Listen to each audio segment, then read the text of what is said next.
Hello दोस्तों, बहुत बहुत स्वागत है आपका अपने YouTube channel GKGS for all exam में। और आज हम पढ़ेंगे कक्षा 11 के चैप्टर 1 भूगोल के चैप्टर 1 भूगोल एक विषय के रूप में अध्ययन करेंगे। पिछले वीडियो में हमने देखा कि जो भूगोल है वो क्या है, एक विषय के रूप में हम पढ़ने वाले हैं। और इससे पहले हम किस रूप में पढ़ते थे भूगोल को, एक चैप्टर के रूप में पढ़ते थे, यानी सामाजिक विज्ञान है उसमें अर्थशास्त्र, हिस्ट्री देखें, भूगोल देखें तो ये एक चैप्टर के रूप में आते थे। और अब हम पढ़ेंगे इसे अलग सब्जेक्ट के रूप में पढ़ेंगे। और पिछले वीडियो में हमने देखा कि जो भूगोल है इसका किस प्रकार से है, उसका निर्माण हुआ। तो सबसे पहले है देखें तो अंग्रेजी के यह शब्द जियोग्राफी से बना है। किससे? जियोग्राफी। जियोग्राफी शब्द से बना है। और जियोग्राफी है वो ग्रीक भाषा के दो मूल शब्दों से लिया गया है। दो मूल शब्द कौन कौन से? जियो प्लस ग्राफोस से, जहाँ पर जियो का अर्थ क्या होता है? पृथ्वी, और ग्राफोस का अर्थ क्या होता है? वर्णन। यानी इसका अर्थ देखें तो क्या होगा? पृथ्वी का वर्णन करना। कि जो जियोग्राफी है, भूगोल है, इसका पूरा अर्थ देखें तो क्या होगा? पृथ्वी का अध्ययन करना है। क्या है? भूगोल है। और एक ग्रीक विद्वान है कौन? इरेटोस्थेनीज, उन्होंने इस शब्द का सबसे पहले प्रयोग किया था। ये हमने देखा। उसके बाद हमने पढ़ा कि इसमें कौन कौन सी है वो विज्ञान है जो संबंधित है। जैसे इसमें भौमिकी, मृदा विज्ञान, समुद्र विज्ञान, वनस्पति, पेड़ पौधों से संबंधित, और जीवन विज्ञान, मौसम विज्ञान, सहजीवन, सामाजिक विज्ञान है। यानी कि ये जो है वो विज्ञान के इसमें भौतिक भूगोल में क्षेत्र आते हैं, इनका इसमें हम अध्ययन करते हैं। ठीक है। इसके बाद में हमने क्या देखा कि जो भूगोल है, ये भूगोल जो शब्द है वो एक वैज्ञानिक विषय के रूप में आया हमारे सामने। और वैज्ञानिक विषय के रूप में देखें तो किस प्रकार से, तो इसमें तीन मुख्य बातें आती है। कौन कौन सी? कि क्या और क्यों और कैसे। तीन मुख्य बातें आती है, क्या, क्यों और कैसे। जैसे हम बात करें, जैसे धरातल है, तो धरातल है तो इसके बारे में पढ़ेंगे। तो सबसे पहले क्या देखेंगे कि हम किसके बारे में बात करें, यानी कि क्या, तो वो क्या है? धरातल। उसके बाद में क्यों, यानी कि क्यों का मतलब क्या होगा यहाँ पर कि वह कहाँ तक फैला हुआ है, धरातल जो है वो कहाँ तक फैला हुआ। उसके बाद देखें क्यों। क्यों का मतलब जैसे कैसे, यानी कि इसका निर्माण किस प्रकार से हुआ। तो ये जो तीन है वो मुख्य क्वेश्चन आते हैं इसमें भूगोल में, इसका हम अध्ययन करते हैं इसमें। ये हमने देखा। और आज हम पढ़ेंगे भूगोल एक समाकलन विषय के रूप में, यानी कि भूगोल है उसको एक समाकलन विषय के रूप में किस प्रकार से माना गया है। यानी यहाँ पर समाकलन का मतलब होता है समाहित होना। समाहित होना कि कोई भी जो और सब्जेक्ट है उसमें भूगोल है उसको किस रूप में समाहित किया गया है। यानी कि जो भूगोल है वो अन्य जो सब्जेक्ट है उसमें सम्मिलित किया गया है और उसके बारे में अध्ययन करते हैं। जैसे बात करें, जैसे वनस्पति विज्ञान है। वनस्पति विज्ञान है जिसमें किसका अध्ययन करते हैं हम? वनस्पति में पेड़ पौधों का अध्ययन करते हैं। पेड़ पौधे होते हैं उसका अध्ययन किया जाता है। और पेड़ पौधों में कौन कौन से तत्व होते हैं उसका पता लगाते हैं। तो किसमें अध्ययन करते हैं हम? रसायन विज्ञान का। तो ये जो वनस्पति विज्ञान और रसायन विज्ञान है ये आपस में जुड़े हुए हैं, यानी एक दूसरे में समाहित है। तो इस प्रकार भूगोल एक समाकलन विषय है, यानी इंटीग्रेटिंग विषय है। इसके बारे में अध्ययन करते हैं। अगर आपने हमारे चैनल को सब्सक्राइब नहीं किया तो प्लीज़ लाइक एंड सब्सक्राइब कर दें ताकि समय पर आपको अपडेट मिल सके। ठीक है, अब स्टार्ट करते हैं। तो भूगोल एक संश्लेषणात्मक विषय है जो क्षेत्रीय संश्लेषण का प्रयास करता है। यानी कि भूगोल एक ऐसा विषय है कि हम किसी भी क्षेत्र का यानी किसी भी एरिया का अध्ययन करते हैं तो उसका पूरा सार यानी संश्लेषण करता है वो भूगोल विषय।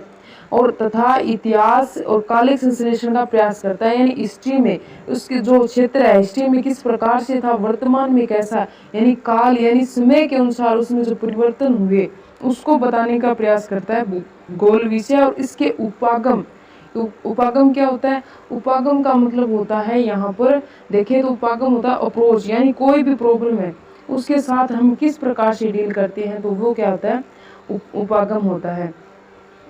और यह इस तथ्य की वो मानता है कि विश्व परस्पर निर्भर तंत्र है। यानी उपागम का मतलब है हम किस प्रकार से कोई वस्तु है वो किस प्रकार से बनी है उसके बारे में हम देखते हैं। तो समग्रता क्या मतलब? वो सब कुछ समाहित होना, यानी किस प्रकार से कोई, जैसे मिट्टी है, मिट्टी की बात करें तो मिट्टी है वो किस प्रकार से है वो बनी है, यानी उसमें किस किन किन चीज़ों को समाहित किया गया है, उसके बाद समय के अनुसार उसका वर्णन किया जाता है, और जो हम वर्णन करते हैं उसमें कौन कौन सी प्रॉब्लम आती है हमारे सामने, उसका उसका हम क्या करते हैं, उसके सामने जो प्रॉब्लम आती है उसके डील करते हैं। तो ये किस में आते हैं, ये भौतिक भूगोल में होता है। और यह इस तथ्य को मानता है कि विश्व एक परस्पर निर्भर तंत्र है और आज वर्तमान विश्व के एक वैश्विक ग्राम का प्रतिपादन होता है।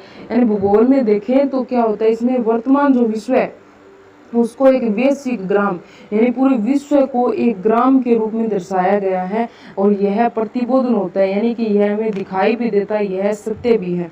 और परिवहन के बेहतर साधनों तथा बढ़ती हुई गम्यता के कारण दूरियां कम हो गई, यानी परिवहन के साधन है वो प्राचीन काल से देखें तो वर्तमान में साधन है उनकी कमी नहीं है, यानी कि वर्तमान में बहुत ज़्यादा परिवहन यातायात सुविधा हो गई, इसलिए जो बढ़ती हुई दूरियां हैं वो क्या हो गई, यहाँ पर कम हो गई है। और साथ में देखें तो सर्वदर्शी माध्यम यानी जो ऑडियो विजुअल मीडिया है या फिर टेक्नोलॉजी है उसके आधार पर है वो आंकड़ों को जल्दी से हम प्राप्त कर सकते हैं और समृद्ध हो गए हैं। और इसके लिए यहाँ पर क्या हो गया, इसमें अध्ययन करते हैं भूगोल में। तकनीकी ने प्राकृतिक तथ्यों, आर्थिक सामाजिक प्रचलन के निरीक्षण और प्रशिक्षण के बेहतर अवसर प्रदान कर दिए हैं। भूगोल में क्या करते हैं हम, प्राकृतिक रूप से कोई भी तथ्य है, कोई भी कारक है, आर्थिक या सामाजिक रूप से, तो उसका हम अध्ययन करते हैं, यानी समय के अनुसार इसमें परिवर्तन आ गया है। और भूगोल एक संश्लेषणात्मक विषय के रूप में अनेक प्राकृतिक सामाजिक विज्ञानों से अंतरापृष्ठ है कि भूगोल जो विषय है वो कोई भी जो है तत्व है उसका क्या करता है, पूरी तरीके से उसका वर्णन करता है, और प्राकृतिक और सामाजिक जो विज्ञान है उससे अंतरापृष्ठ है, यानी इसके अंदर समाहित है ये विषय। और प्राकृतिक और सामाजिक सभी विज्ञानों का एक मूल उद्देश्य होता है यथार्थ को ज्ञात करना, यानी कि प्राकृतिक रूप से और सामाजिक जो विषय होते हैं, सामाजिक ज्ञान में हम जलवायु, क्षेत्र, मिट्टी, इनका अध्ययन करते हैं, तो इसका एक मूल उद्देश्य क्या होता है, यथार्थ को ज्ञात करना, यानी सत्यता कहाँ तक है इसमें उसके बारे में अध्ययन करना। भूगोल है वो यथार्थता से जुड़े तथ्यों की पहचान के साहचर्य को बताता है। भूगोल अन्य विज्ञानों के साथ संबंध दर्शाता है। वस्तु विज्ञान से संबंधित सभी विषय भूगोल से जुड़े हुए हैं।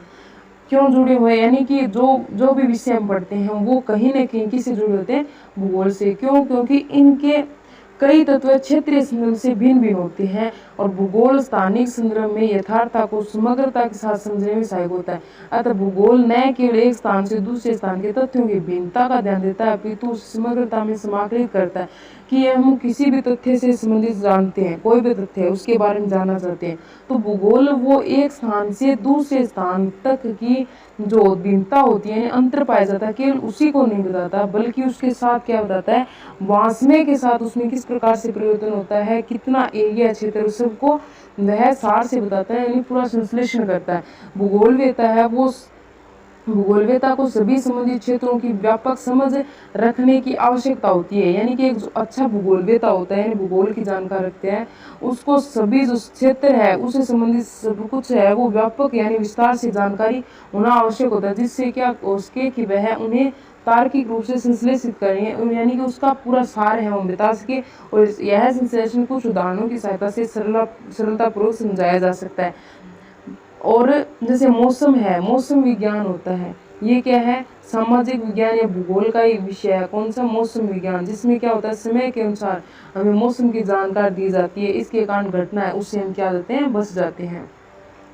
स्थानिक दूरी स्वयं विश्व के इतिहास की दिशा को परिवर्तित करने के लिए प्रभावशाली कारक है। क्षेत्रीय विस्तार लड़ाई के दौरान विशेषकर पिछली शताब्दी में कई देशों के लिए सुरक्षा का साधन बना।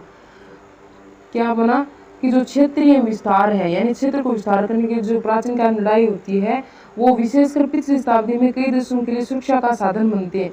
और परंपरागत देखें तो युद्ध में बड़े आकार वाले देशों ने अधिक स्थान छोड़कर समय का लाभ प्राप्त कर लिया, और नए विश्व के देशों के चारों तरफ विस्तृत समुद्र द्वारा प्रदत्त रक्षा कवच उन्हें मिट्टी पर युद्ध होने से बचाता रहा है। यानी कि हम देखें जैसे इंडिया है, इसके चारों ओर क्या है, प्राकृतिक जो एरिया है लगभग कौन कौन से देश हैं जहाँ पर देखें तो प्राकृतिक एरिया चारों ओर से, तो वो क्या हो रहे हैं, अन्य देशों से बसते रहे हैं। और उसके बाद है जो नाव जैसी व्यवस्था आ गई, यानी नाव जैसे बनने लगे, धीरे धीरे समृद्ध होते गए। उसके बाद यहाँ पर व्यापार के लिए भी क्या हो गया, रास्ते हैं खुल जाते हैं। और भारत में हिमालय एक महान अवरोध के रूप में देश की रक्षा करता है, यानी हिमालय है वो इतना ऊंचा है, इसके कारण जो अन्य देश हैं अपने देश पर हमला भी नहीं कर सकते, तो इसके कारण यह महान अवरोध के रूप में भी आया। यानी प्राकृतिक जो अध्ययन करते हैं प्राकृतिक विज्ञान में, उसमें इसका अध्ययन किया जाता है। परंतु उसमें विद्यमान जो दर्रे हैं, कहाँ पर, हिमालय में जो दर्रे हैं, वो एशिया के आक्रमणकर्ताओं के और पूर्वजों को मार्ग की सुविधा भी देते हैं।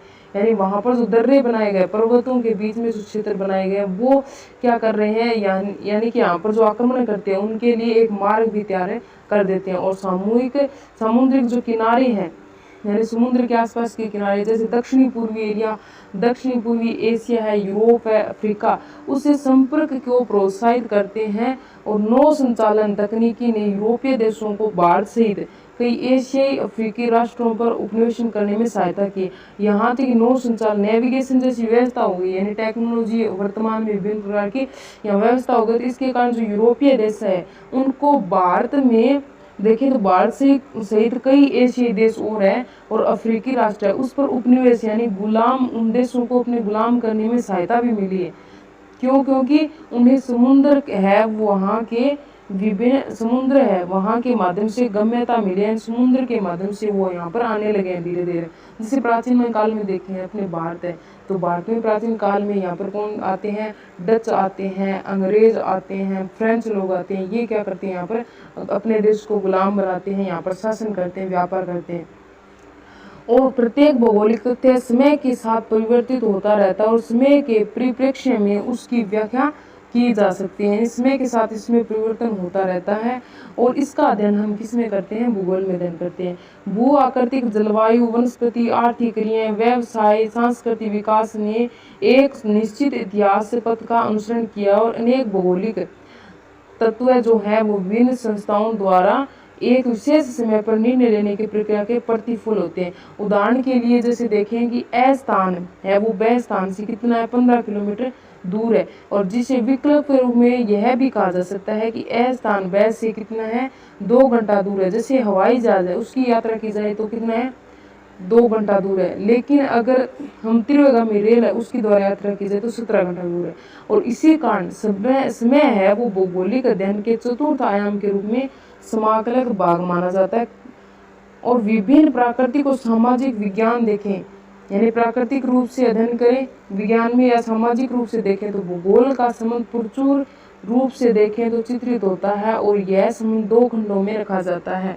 अब हम पढ़ेंगे भूगोल है, भौतिक भूगोल है, उसका अन्य विषय यानी विज्ञान के जो अन्य सामाजिक विज्ञान के अन्य क्षेत्र है उसमें किस प्रकार से इसका है वो वर्णन है, उसके बारे में हम अध्ययन करेंगे।